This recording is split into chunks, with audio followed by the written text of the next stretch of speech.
Charlie, I'm asking you to unmute. I'm unmuted. All right, great. Hello, everyone. So it looks like we have about 18 people here. I know we're still waiting for some, so I'll just kind of manage the waiting room so as they join, they can come in. But it is 5:01, so I think we are ready to start our first Cline virtual tasting. Welcome, everyone. Thank you all so much for being here. It's nice to see some new faces, even if it is virtually. We're really excited. I am Megan Cline, and I'm here with my sister, Hilary Cline. Hi. And we're also here with our wonderful winemaker, Charlie Tsegeletos. Howdy, everybody. Big wave, Charlie. Oh, we got someone in the waiting room. Here we go. So yeah, we have 3 amazing wines for you to try tonight, and we'll kind of be walking you through everything. But before we jump into that, Hill, why don't we go a little bit into our backgrounds? I am Megan Cline, like I said. I have been working with my family now for the past 5 years. I do a little bit of everything from helping out with harvest, which we are in the middle of right now, to working with our hospitality department and everything from taking all the photos that you see on our website. So a little bit of a jack of all trades. And Hill, you kind of came back to the winery the same time that I did. So why don't you tell everyone kind of your journey? You ended up back here. Yeah, so I started with Cline in wholesale sales. So that was really fun. I was selling our wines to restaurants and things like that. So that was a good introduction for me for all the wines after having been away for a while. And I was really interested in the production side of the business. I think I like being at the winery. It's most of the time so beautiful, and I get to be around my family. So I decided to work a couple other places, get a good kind of foundation in California winemaking at Sojourn, which makes Pinot Noir in Sonoma Valley as well. And then I went to New Zealand and worked a harvest over there. And worked one more harvest here in Northern California with Mum Napa, so which was sparkling wine. So I got kind of a full spectrum of different things going on, and then I came back and joined the winery again in production, and I'm helping a lot with the bottling schedule and things like that, and different parts of the operation, and kind of also all sorts of things. So, yeah. And then Charlie, you've been with us for 17 years, 18? This is my 19th harvest, Megan. 19. Charlie has been our winemaker for 19 years. Why don't you tell us a little bit about, where you started and how you got Okay. Well, I grew up in Northern California, not too far from here. I went to UC Davis, actually went to Davis with Megan and Hilary's mom and dad same year. We didn't connect there, but we connected at the winery here 19 years ago. I've worked for 5 wineries. The last 2 wineries have been 34 years, and it's been great fun. And it's just been a very enjoyable.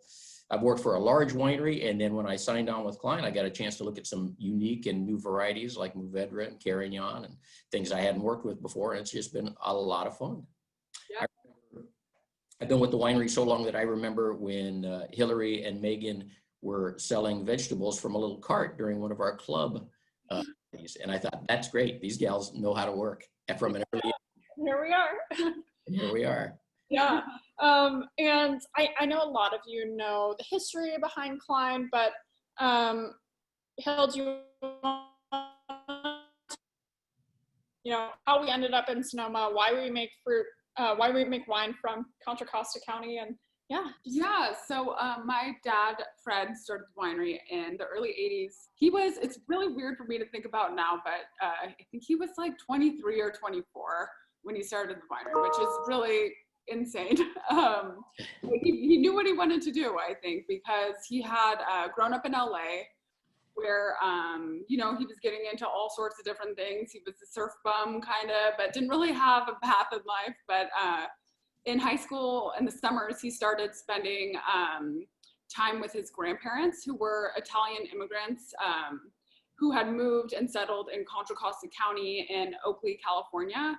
And they had a little ranch out there, and he worked with his grandfather. He had grapes, he had orchards, they made olive oil. They kind of did all these things outdoors that he didn't get a chance to do when he was down in LA. And he really knew, like, he wanted to be a farmer, and he loved wine. So I think he decided to go to UC Davis to study those things. And so he established the winery, like I said, as soon as he graduated, using the grapes from his grandfather and some other properties in the area. Started super small, I think was making like 200 cases a vintage of different things. And then slowly grew from there. But at first he really focused on the Contra Costa area, which does have these super unique vines. As if you guys have been to the winery, you've probably heard about them. So 100 to 120-year-old vines out of Contra Costa, some of the oldest in California, super interesting heritage, and yeah, kind of brought over by Italian immigrants. Yeah. And so I think he loved working with those and farming them and really telling their story, because it's one that doesn't get told very often in California wines. So I think he really wanted to celebrate those wines. But he did want to expand into some cooler climate varieties in the late 80s, and he had gotten some good press on his early releases and early vintages.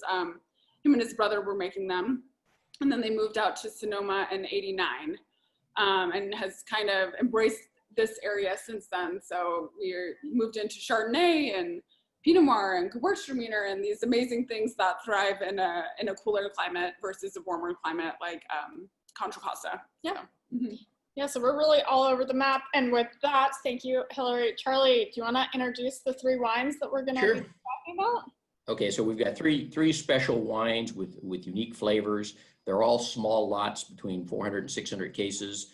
And I think they're probably, you're not going to find them in many supermarkets, if at all. So you'll find them at the winery. And then how else are you going to find them, Megan? It's a club. Yeah, online. But online. Yeah, they're all pretty small productions. So yeah, you won't be able to find them too many places. Okay, so the three wines, we're going to start off with our 2019 Gewurtztraminer from three separate vineyards, and I'll talk a little bit more about that when we launch into it. Real spicy floral wine, really interesting notes. There's not a lot of it in California. There's only 1,600 acres total in California, so it's a pretty rare beast, although you can find it different producers. Then we're going to try a Mourvedre from the area Hilary was talking about, from Contra Costa County. It's a 110-year-old vineyard with some unique flavors of its own. We'll give that one a try. That's the same year that the Boy Scouts were founded, and the same year that Arizona became a state. So that's going way back. And then the last wine we're going to try is Zinfandel. We call it a Meadowbrook Zin, and it's literally farmed. The vineyard is in the western foothills of Mount Lassen at 1,700 feet. And that's kind of a new one for us. That one was planted in 2007. And all three of these wines have got unique flavors, and it's I can't wait to taste them with you. Yeah, and I would say that's kind of why we picked these three wines. They're super unique to us, all really, really different. And yeah, we're gonna start with our Gewurtztraminer, the 2019.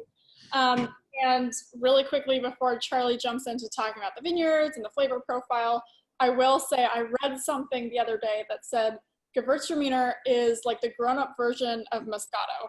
And I think that was so true. Like it has all of those floral characters, but it's just a little bit more complex. And I really get that out of this wine. And so Charlie, will you tell us a little bit about the vineyard? Sure. Let me give you, I'll give you a little history of the thing first. It's a Traminer. They think it's a Traminer variety that comes from a little town called Tramin in northern Italy. Somewhere along the lines, it mutated and developed pink skins. And then it somehow got crossed or something over the millennia with a Muscat variety, which is like a Muscat floral variety. And then it emerges as what we have here, Gewurtztraminer. Gewürz means spice in German. There's, I said there's 1,600 acres of it planted right now. This comes, our Gewurtztraminer, and this is the 9th vintage we've made of Gewurtztraminer, comes from 3 different vineyards. We've got, where the winery is in the southern part of Sonoma in Carneros, about an hour north of San Francisco. We've got about 0.8 of an acre planted to Gewurtztraminer here. And then if you go over into the Petaluma Gap, you head a little bit west, where the wind and fog really cool that vineyard. We've got about 8/10 of an acre there too. So we don't have a lot of acres of the Gewurtztraminer. This whole program is 400 cases. And we also buy a little bit of fruit from up in Mendocino County, where it's nice and get nice warm days and cool afternoons. And that vineyard we buy from is certified fish friendly, which means they're real good environmentally beneficial practices, and habitat restoration is their thing. So when we make this wine, we really want to hang on to those delicate flavors. So the grapes are hand-picked, and then they're destemmed. We don't crush them because we don't want to extract any more bitter elements from the skins or seeds than we have to. We treat it very gently. We ferment it, we settle it, so it's nice, settle out the solids, and we rack it, which is the same thing as decanting. And we ferment it at a very cool temperature to preserve those flavors. And so this thing hasn't seen malolactic fermentation, and it hasn't seen oak aging at all to show off those kind of delicate floral and lime and almost a lavender component to it. Totally. Yeah, I'd say, yeah. Oh yeah. Oh, really quickly. I also want to say, if anyone has any questions during this whole thing, there is a chat box. Feel free to type anything in. You know, we want it to be a fun discussion rather than, you know, us lecturing you. So yeah, feel free to jump in and I'll pose those questions to all of us. But Charlie, to your point, this is such a fresh, like beautiful wine. It's one of my favorites. And again, super unique. It has all those complex flavors, and I almost get this like rose. I mean, it's that floral component that I really get out of this. Yeah. So someone asked, is it completely dry? Yeah, that's a good point. I was just going to bring that up. This is a dry Gewurztraminer. So a dry Gewurztraminer, you can chill it down, and it's just wonderful with, you know, spicy foods. Typically, you see it paired with a lot of Asian foods and things. But the sugar content is 0.35%, so it's very, very low. Yeah, and I will say it does have that almost impression of sweetness, so it gets, I think it would go really well with like stinky cheeses, like blue cheese or something like that. I think it would pair really, really nicely with. Yeah. Well, Megan Johnson, I see you're starting your babies young over there with the Cline tasting. They're so cute. But no, Megan, I would totally agree. Like, I think that little bit of sweetness kind of really makes it the perfect pairing wine for like soba noodle salad or some Japanese dishes or something like that. Yeah. You know, there's a funny expression, Megan, you said it would pair really well with stinky cheese. There's an old saying that buy on apple, sell on cheese, because the sugar in the apple brings out all the faults in the wine. And most wines taste really good with cheese. So I love that. I think you're right. I think it would pair really well with the cheese. Yeah. Well, and someone asked, would it go with dessert, Manchego? I think it would 100% go with dessert. It almost has that, again, like impression of sweetness. So that almost like honeyed character, I think would go nice with any sort of sweetness. Mm-hmm. Yeah. Yeah. Yeah, I'd agree. This year, oh, you know what? I do have another comment about that. Okay, so last year we picked, for this wine, we picked it on September 27th. This year we picked it August 25th. So we're fully a month ahead of time in terms of picking. That's how early this harvest has been for us. Yeah. We've already picked our Sonoma vineyards for this stuff. Yeah, I think that's really important to know. It's definitely been a hot year. I mean, an interesting year, we all know. But yeah, I think it'll be great, the 2020 vintage, and yeah. Awesome. Any more questions about the Gewurztraminer? Any smoke damage? Are you guys asking about this? Well, anyway, yes. So we are monitoring it super closely. Go ahead, Charlie. Yeah. As you say, you're breaking up on my end just a little bit, but as the smoke taint goes, we're testing, we're monitoring, we feel that we're lucky enough to be what they're kind of declaring now is it's the density of the smoke, but it's also the freshness of the smoke. And if you're within 24 hours of like that fire front, if it can get to you within 24 hours, then there's a chance you might pick up some smoke taint. And all the testing we've done so far, we seem to be outside of that. So knock on wood, so far we're doing okay, and 2020 might turn out okay. It's the bottom line. We're what we brought in so far. And that's the thing, we're not going to make any wines that have any smoke damage. And yeah, we're being super diligent about testing everything, making sure that all is okay when we bring it into the winery. Yeah. It's true. All right. Should we move on to wine number 2? Small Berry Mourvedre? Yeah.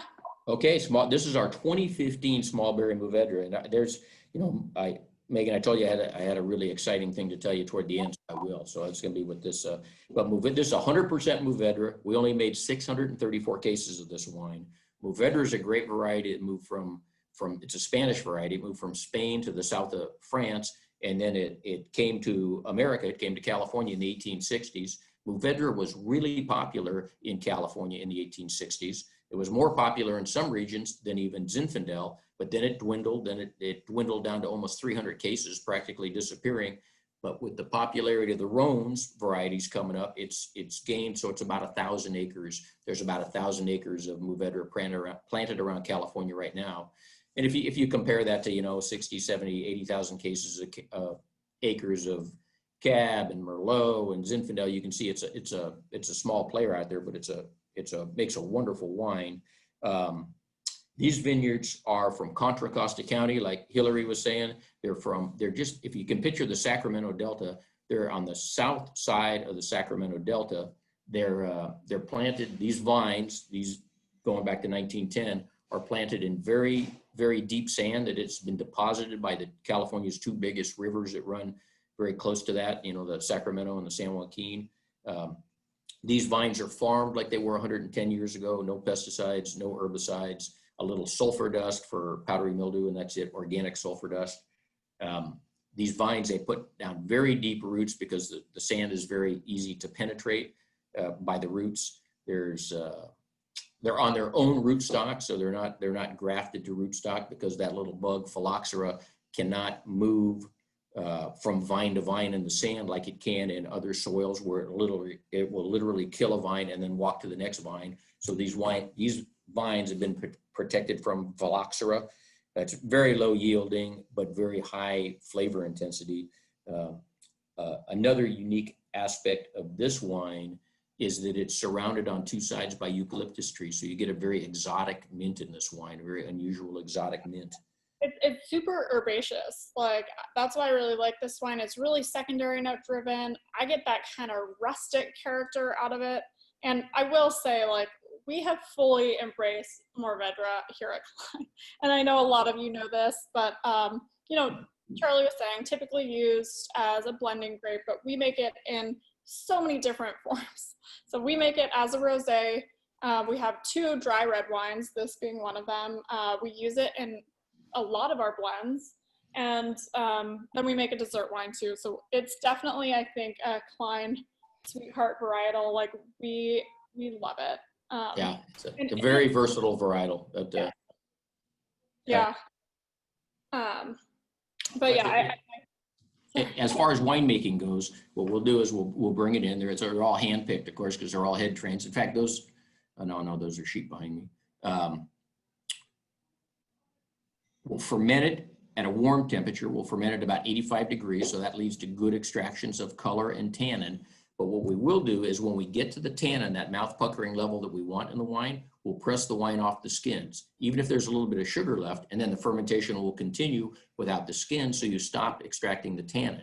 What this allows us to do is we don't have to use egg whites or isinglass or gelatin to fine these wines, to soften the wines. So the wines are all vegan friendly and gluten-free too.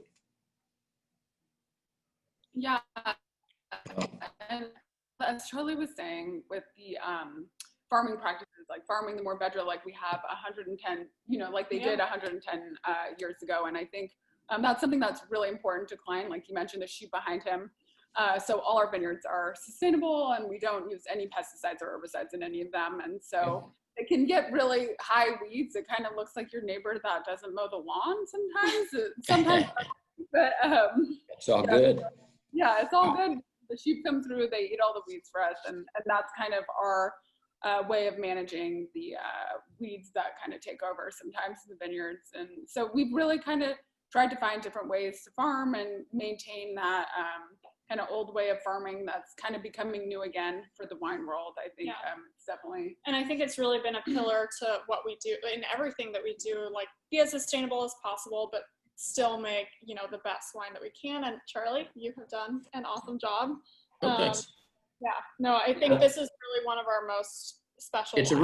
It's a lovely, if you've got a food with a lot of big flavors to it, this is an ideal wine to pair with it. But here is the fascinating thing I found when going through my vintage notes is we picked this wine on the exact same day in 2015 as we did this year.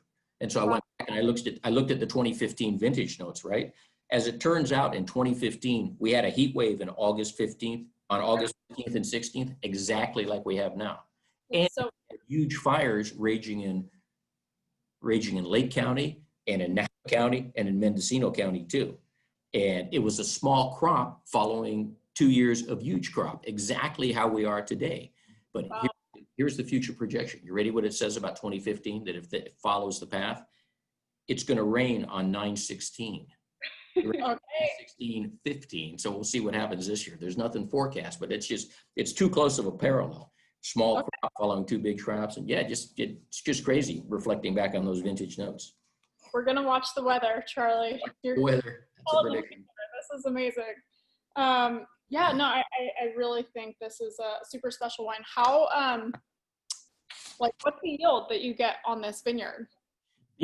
When you look at our Contra Costa vineyards, those Oakley vineyards where Fred started making the wine from all those years ago, you're looking at 1 to 2 tons per acre. So really, I think Cline has made a commitment to keep those vineyards where other people might pull the vineyard out, plant a new vineyard, it'll get you 5 to 10 tons an acre and generate a lot more money. We've made a commitment to keeping those old vineyards. And they may be low yielding, but there's great intensity. They're really kind of treasures. Yeah. They're treasures to the point that the city of Oakley, when there was a new utility line going in and we had to pull out about an acre of Alicante Boucher and Carignan, the city said, listen, we will give you a piece of land somewhere else in the city if you transplant those old vines. And our vineyard manager, Alan Lucchesi, managed to dig out with a backhoe these 100-year-old vines, and they all took. I couldn't believe it. I'd never heard anything. He transplanted a 100-year-old vine, and they're rocking. Yeah. That's awesome. Okay, Charlie, question for you also. Your favorite version of Mourvedre to make? Do you like making rosé, the dry red, the small berry? What's your favorite, the dessert wine? They're all different, but you know what? They're really kind of all fun. Like the Mourvedre rosé, which everybody's chomping out to get their hands on the new vintage and stuff. It's all in the barn right now, and it's just completing fermentation. And so it's fun to watch that progress because it comes in so early. But then the ancient vine Mourvedre and the small berry Mourvedre are wonderful too. They're wonderful wines to make. They're pretty easy to make. They generally don't stick, meaning they're not left with residual sugar. The fermentation completes, so they're all fun. Late harvest is a little tricky. Late harvest, our red wines that we make here, no yeast are added. We rely on indigenous yeast, and with the late harvest, they come in at almost where you'll pick a table wine, probably close to 25% residual sugar. With a dessert wine, we pick those things at 35 to 40% residual sugar, where the cluster might be a third raisins, and then the yeast slowly convert that into alcohol, and they just naturally stop at like 10 to 15% residual sugar, and they stop at about 15% alcohol. So that's kind of a natural progression. That's the exact opposite of the Mourvedre Rosé that's just like, oh, done, comes in early, all done, that's great. The late harvest will just keep chugging along. So they're all different. Yeah, you get to sit with Mourvedre the entire harvest, I feel like, Charlie. You just get to watch the ferments go. Mourvedre. Yeah. Yeah, and I will say with the small berry, just kind of think about the history of Cline. This has always been one of the wines that has kind of struck a really strong chord with wine reviewers. I think this is one of the ones that really put Cline on the map. Yeah. And I think a reason my dad was able to even grow the winery was that I think he got like a 92 or 93 on, I think the second or third vintage of Smallberry. So that was a huge, huge moment for him when that happened. And he was this kind of young buck out in Contra Costa where not many people were making wine. So it was pretty cool for him. So Yeah. yeah. So it's 100% Mourvedre, and we tell people to remember move over deer because people have a hard time remembering Mourvedre. So just remember move over deer. But and what did we say we would pair this with? Like, I think it would go really well with like duck or like lamb. I don't know, Charlie. What do you think? Yeah, I think a big barbecue would go well with it. I mean, big flavorful wine, so it's not going to get bowled over by anything. So yeah. Any smoky meat off the grill. I love that. Yes, Lee. Definitely. Great. Awesome. Okay, should we move on to wine number 3, which is definitely our biggest of the day. And that is our Meadowbrook Zin from Tehama County, Meadowbrook Ranch. And this is the 2018. So this just got released, I believe. I think this may have just been in the wine club, or it was definitely a newer wine that we just released. Definitely, Charlie, you touched on this a little bit, but definitely a unique growing region. I don't think that you're going to find a whole lot of vineyards out in Tehama County. So yeah, why don't you tell us a little bit about those vineyards and the wine? Yeah. Quick 10-second history of Zinfandel. Zinfandel came from Croatia to the east coast of America in the 1830s, and then it made its way by schooner to Sonoma and Napa in the 1850s, where everybody loved the yield, the acid, the flavor of the wine, and it became a favorite and grew and grew and grew.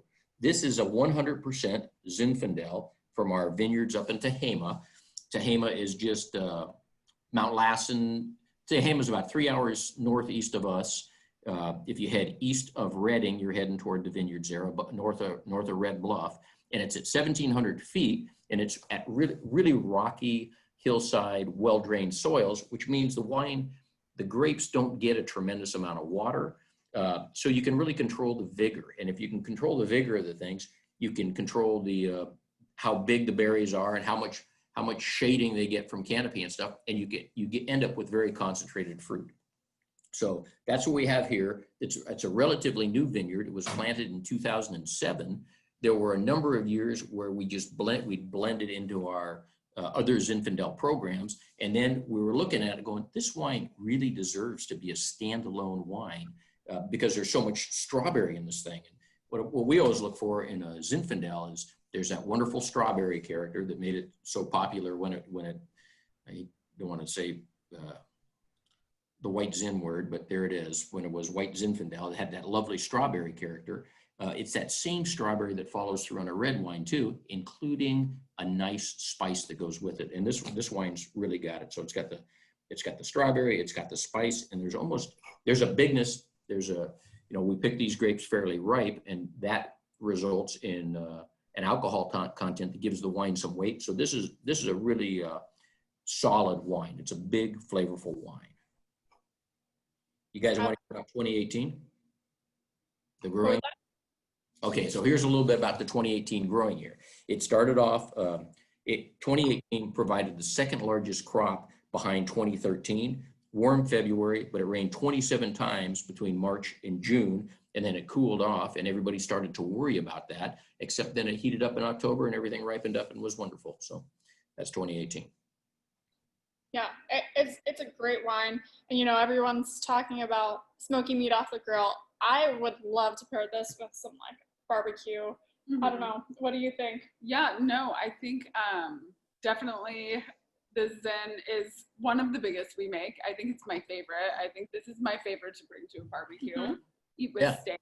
And I think kind of even going out to Tehama was a big, interesting move for my dad too, and trying to plant grapes out there. It's really like a place where people raise cattle, and it's kind of other ag, and so it was definitely I don't think Dad minds project for him to take on, but there are kind of new wineries popping up. Yes, yeah. Well, and I think he likes the challenges. He does, yeah, and I think that was part of when he moved to Sonoma, he planted Syrah out here, whereas many people thought that could only be planted in super hot climates where it could stand up to the heat and get ripe and all that kind of thing. So he was one of the first people out here to plant cool climate Syrah, and I think he's really always looking for the next fun project. I think that's I think he told me he was warned about planting that Syrah, that it would never do well. And then Yeah. that our cool climate Syrahs are just wonderful, peppery boysenberry things. Very nice wine. Yes, no, I would say like the cool climate Syrah is the ultimate hipster wine. Definitely, like all the wine hipsters love the cool climate Syrah. Yeah. So I think it's definitely one of the things I love about my dad is he's always willing to try something new. And I think with the Meadowbrook Ranch, it really hit. And I think this is beautiful. Yeah. Then Charlie, how does the elevation, affect the wine growing region? And how does it affect the final wine? Well, what it does is it gets very higher elevation, it gets cooler during the night. So you can have a hot day, you can have a 100-degree day, and then you're going to have a very chilly night. And since acid respires 24 hours a day, depending on the temperature, you tend to hang on to your acids with cooler temps at night, and you get nice bright fruit. So that's kind of the bigger. You're more prone to frost, so if your grapes bud out early and then you get a frost, that's kind of a danger. But I think Fred's got a few different varieties planted up there, the Zinfandel and Alicante Boucher and a couple of white varieties too. So he's kind of just nibbling. It's not a huge planting, but it's just, Zin does exceptionally well up there. Yeah, I do think this is like the epitome of the varietal. So it, like you said, it has all that strawberry, that spice, and just really, really delicious. And what year did you say our first vintage was? 2013? Our first vintage, let me check. I know we planted the grapes in 2007. Yeah. So let me just refer to my spreadsheet here. There you go, spreadsheets, love it.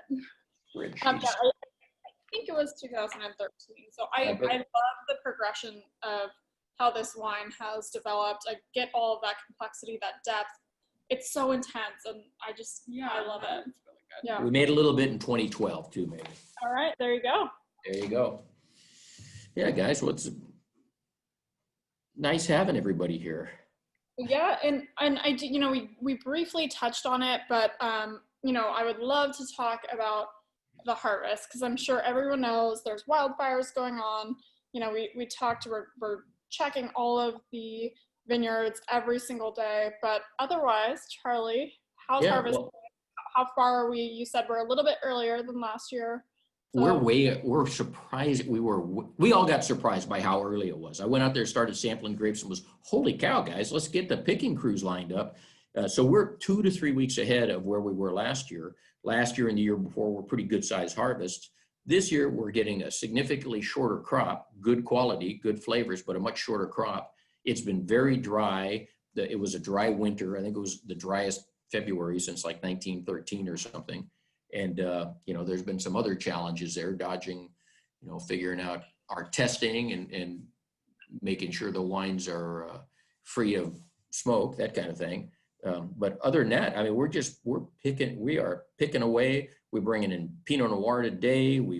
We're finishing up all those, we're talking about Contra Costa County. Those programs will be done at the end of the week. We'll have the cab in there. So it's kind of delightful. It's just like getting punched in the face in terms of speed. It's like, holy cow, it's here and it's going. It's way earlier than past years. Way earlier. Yeah. In past years, I think we've even gone into November sometimes. And I mean, yeah, we are like, it's really interesting how it can change so much. So it's going to be a short crop too. I mean, everybody's coming up with lower yields. I think after a couple of good yields, a couple of good years of yields, and then the drier season we had, it's just gonna be a shorter crop.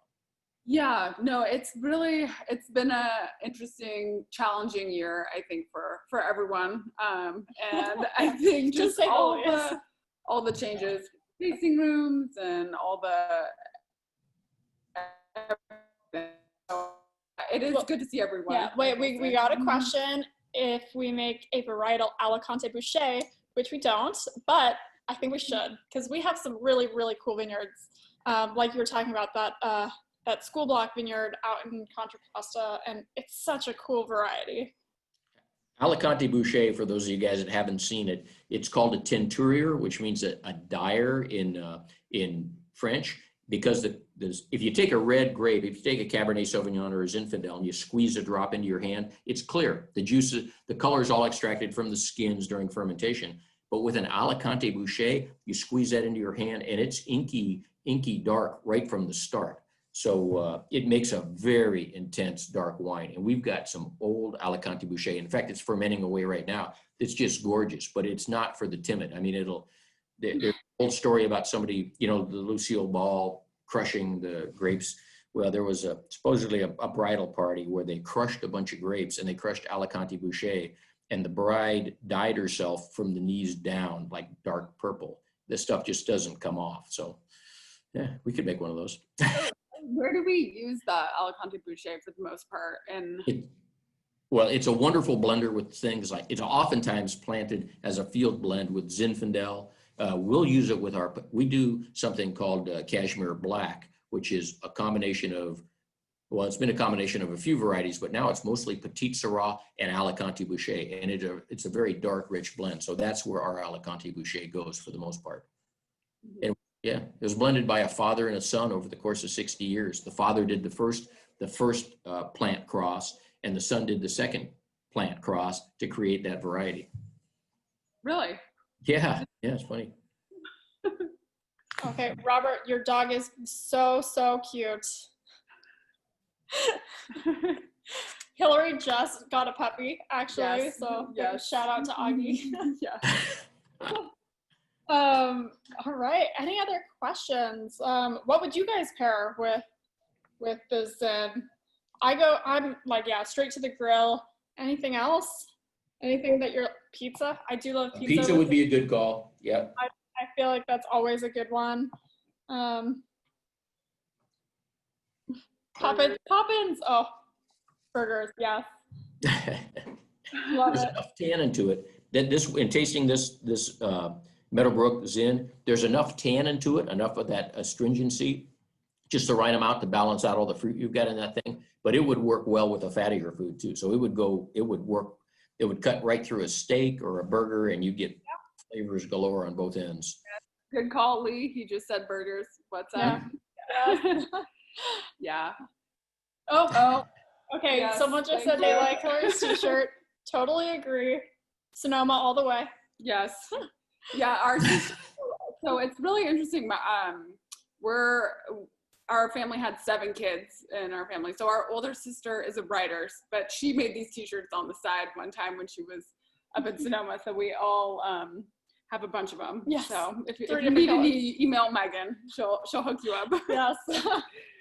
Megan, I was wondering if you could tell us some updates from the winery, the tasting room, like what we're doing for tastings and Totally. So we are open. We're open Thursday to Monday for those of you who are in the area. And we really highly recommend reservations just with the current times. We're following all safety protocols and, making sure everyone is as safe as possible. I think that's always, the top concern for us. And we have a brand new experience, which is our cabana experience. Some of you who have been to the winery, we used to have birds, and we actually tore those bird cages down and created these amazing cabanas. And as club members, you get an awesome discount, and that's a great experience, super social distanced. And we have all of our tasting flights, which has been really, really great. We got a new question, which says, what varietal is Fred planning to experiment with next? Well, okay, it's really exciting. So we just had our it's our first nephew. It's my dad's first grandchild. So our younger sister, Elsie, she had a little baby boy, and my dad is kind of like retiring a little bit. He's the one taking care of my puppy right now. So I think it's kind of, he's really think about what to do next, and I think it'll be up to us what we're going to experiment with next. So Megan, what are you thinking? Ooh, well, I think Alicante is, what I think we got to do individual bottlings of. But no, it's a good question. We'll think on it. Yeah, I think that Megan was Megan's really cool. Like she kind of played down her part in the production, but she does a lot with like the amphora wines. You guys may have remembered that program. So she kind of introduced these amphora where they're doing this really small lot winemaking. And so that's been something totally new. We're doing that. Not too many people are doing in the area. I think they're getting more and more popular in winemaking, but definitely unique. And then also she kind of was managing and taking care of a Zinfandel vineyard every year. So she made a pet nat last year that I've been drinking tons of. She gave me a couple cases. Yeah. And so she actually made a sparkling wine in the bottle. So sometimes you get one that explodes, but she's trying new things. We're not ready to release that one yet. But we do have some exciting news that I don't think anyone really knows about, is that we're actually making a Reserve Chardonnay. Yes. And that is actually going to be in the wine club, and it's actually what we are going to be tasting on our virtual tasting next month. So it comes from our vineyards in the Petaluma Gap, which is such a special, cool AVA, and just really, really special. We paid so much attention to it, really a lot of detail. We're so excited about it. It's good, Charlie. It's great. Oh, good. And so our next virtual tasting will be on October 14th. And yeah, so we're going to be trying the Wine Club wines, which is the Los Carneros Syrah, the Heritage Zin, and then this brand new Chardonnay, which we're so excited about. Yeah, so you guys are part of the inside scoop. You guys know all the fun, new, exciting plans. Yeah. Yay. So this is completely recorded, so we're gonna put it out into the ethers. And yeah, we hope to see you guys next time. This was so much fun. And let me know if you have any questions, and otherwise, we'll see you soon. Any more questions? Yeah. Okay. Cool. Thank you. Cheers, guys. Thanks. Thank you so much. Appreciate it. Oh, thank you.